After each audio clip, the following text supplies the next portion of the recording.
What is up? It's Aboveup, and we're gonna play Runestone Keeper. There's a few reasons that I'm going to play this. I don't know how loud the game actually is compared to me. Let me turn the game down a bit, because honestly, the sound in this does not matter at all. So the game, well, let's just go into a dungeon and we should see the problems almost instantly. So this is what you will be looking at most of the time you play the game. It's not all that engaging. Like, you don't even see yourself on the map. Though I understand the reasoning, especially after looking at some of the user reviews, which I'll get to after we clear the first, well, floor, I guess. The first map? The first screen. Let's just call it screens. Take out this enemy. What is this thing? It's a crystal, freezes all revealed enemies for 3 moves. Okay.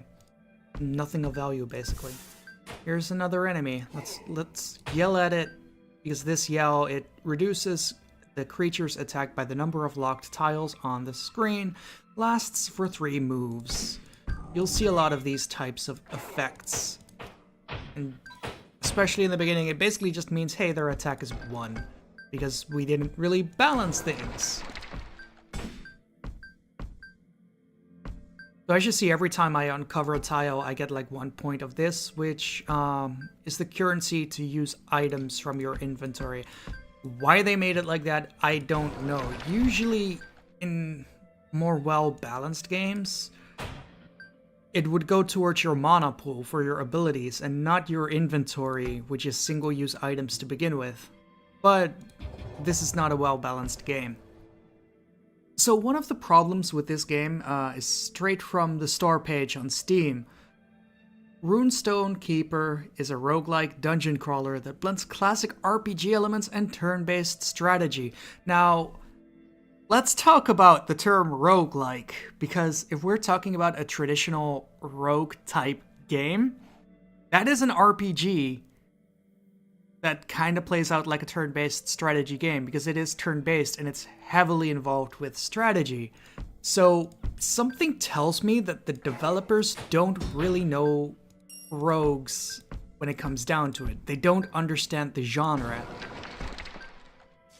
And it's kind of understandable, considering a large number of roguelikes don't really understand what they're making either. They just see something, think, hey, procedural generation, that should be easy to develop. That means I don't have to make stages. And that's how you get most of the really shitty games within the genre. It's actually kind of killed a lot of the momentum that it could have had going for it. Because who is going to buy like a roguelikes after so many absolutely shit games? And it's a shame, because I actually like roguelikes and I like roguelites if they're done well. The only problem is that's like almost none of them. And this game kind of included.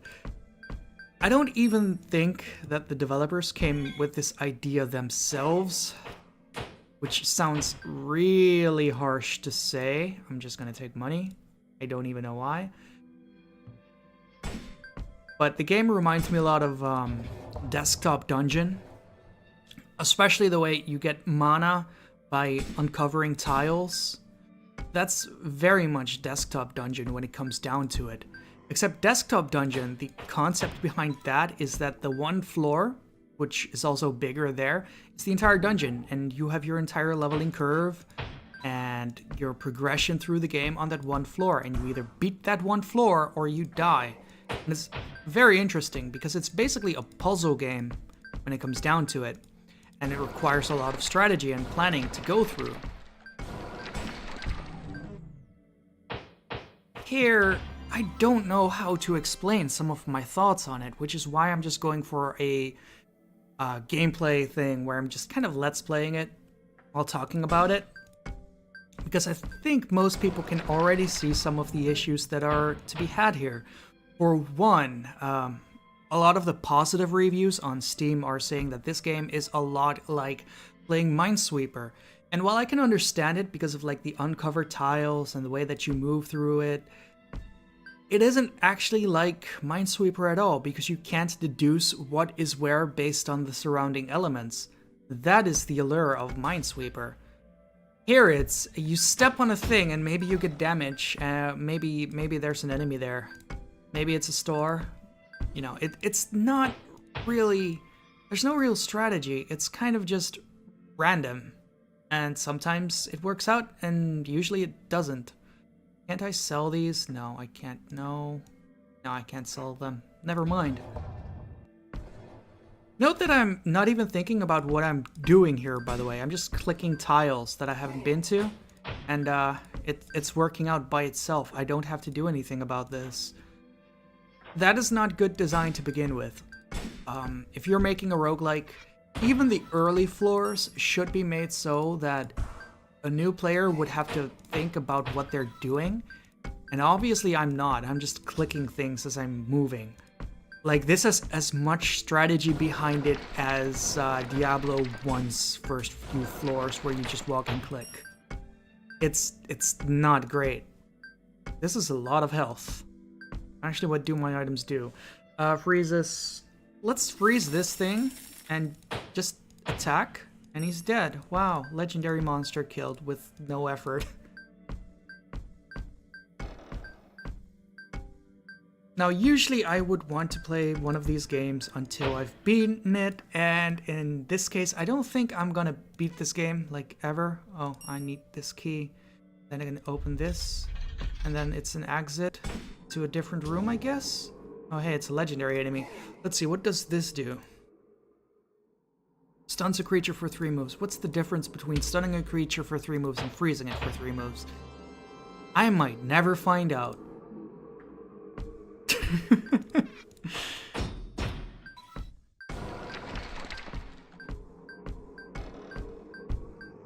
Like, I get that a lot of roguelikes tend to have, like, a stupid amount of special effects and stun effects that are very interesting and engaging.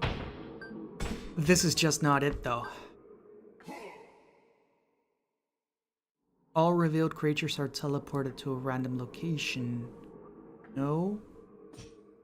Leather boots. If I attack this thing, I'm pretty much dead. So, this might be the end of the run. Shit. This is the end. I failed. Wow. Hey, it missed. Or did I miss? Or did we both miss? It missed me. Well, that was a run. Was I in control of this death, like, to any extent at all? Was there anything I could have learned from this experience? I don't really feel like it. I feel like this was just something that happened randomly. The game generated a bad floor and it killed me. Again, this is not great design. It can happen sometimes in roguelikes that you get, like, that really shit floor that just kills you quickly. But it shouldn't happen like that. Usually it comes down to a moment where you suddenly just stop and you look at your skills and you're like, how can I game this to get the best possible outcome? One of the best examples of how to do this correctly would be Shiren the Wanderer on the Super Nintendo and the Nintendo DS. I haven't played the Super Nintendo version myself, but I know the Nintendo DS version has it, where there's basically a tutorial, which is sort of a puzzle mode, where you have so many moves, you have these items and these pieces of equipment, you figure out how to win, like, with these things within so many times, and there's basically, like, a set way to win here. And if you use the elements correctly, you will win. The reason that that is interesting in Shiren is it basically creates a puzzle environment to teach you how to do things for yourself. You have to think for yourself to do these things. What is this? Turns all hearts of life into gold. Okay. I get it. Hearts of gold. Golden heart. Yeah. Hearts of gold are always cold, but a woman's hands are warm. Wow, I still remember that. That's nice. I have enough time to just quote A Song of Ice and Fire instead of playing this game seriously. Oh Christ, this thing is killing me.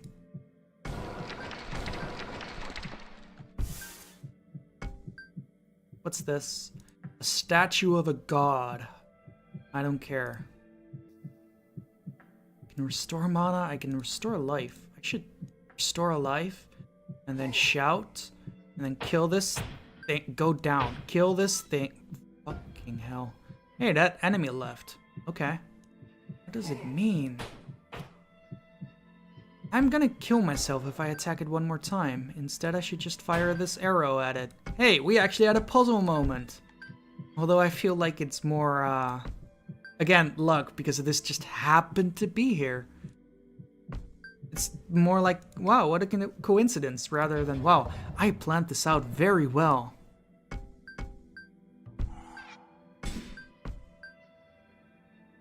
So let's see.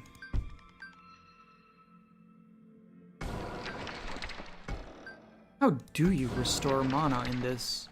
Hey, more of this. I've now encountered 2 of these, but no health.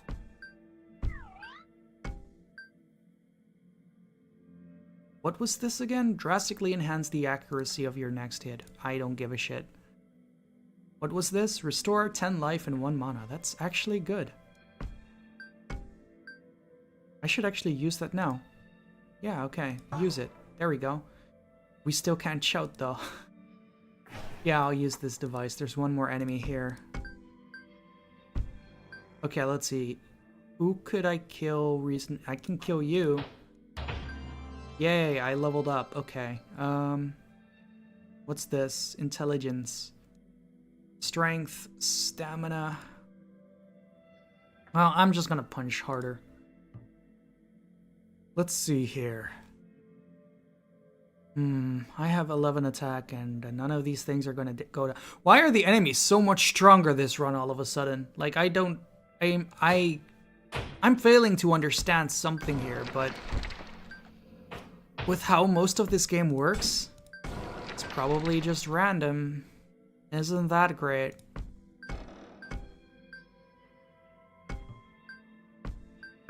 If it feels like I'm being, like, really unfair to this game, like, overly harsh, try playing it for yourself, though I wouldn't recommend this to anyone. Why can't I shout? I just want to shout.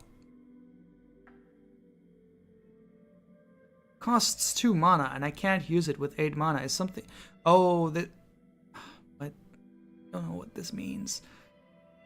I am going to guess that this is stuff that you unlock over time, because, yeah, that's how you should make a game. And make it so that you have to unlock stuff over time that helps you, instead of actually making a game that you can beat in one go. Which is how good games are made. Like, I think that is the main trait that I usually look for in a roguelike or a roguelite. Can I beat this game in one attempt if I know what I'm doing? If I can't, that's like one test that has failed. It's like the main reason that I don't ever want to replay Rogue Legacy ever again. Why would I? Because if I replay it, I have to do like 600 runs. Oh, I died. I stepped on spikes that I can't see because that's how the game works, and then I died. Isn't this a great game? So the main reason that I wanted to play this game is I just kind of wanted to comment on how this game works while showcasing it by just playing. Oh, I have to unlock these characters. How interesting. What is this? Chance to... Really? Just plain stat upgrades that you have to buy with money from runs. So this really is Rogue Legacy. I have to fail like a whole bunch of times because roguelikes are hard, and that's how we design them, because you should die. And when you design a roguelike or roguelite or any game around dying being fundamentally important for progress, I think you failed. And that is the thing that annoys me when people talk about Dark Souls and how hard it is. Dark Souls is not hard. Failure is not a fail state. You dying doesn't mean that you've lost. You've only lost when you've lost your temper at the game and get frustrated. Because death is kinda meaningless in Dark Souls. There's usually a bonfire less than 5 minutes away from where you died. How much did you really lose from dying? Oh, how many souls? Yeah, you can probably get those back by killing like 3 monsters. It's not that big a deal. And it's the same with a lot of roguelikes. Oh yeah, Binding of Isaac is so hard. I could start a fresh save now and just get the first kill on Mom immediately. Well, not immediately. Like, the first fight against Mom doesn't count because Mom kills are hard. So you'd have to win 2 runs back to back, which is doable because Binding of Isaac, especially early on, is not that hard. The harder content starts coming up later because the game assumes that you are either good enough or you unlocked enough upgrades to make it doable. This, however, is just a fundamental failure every step of the way. The random generation is invisible to the player, so you die to things that you couldn't have possibly reacted to.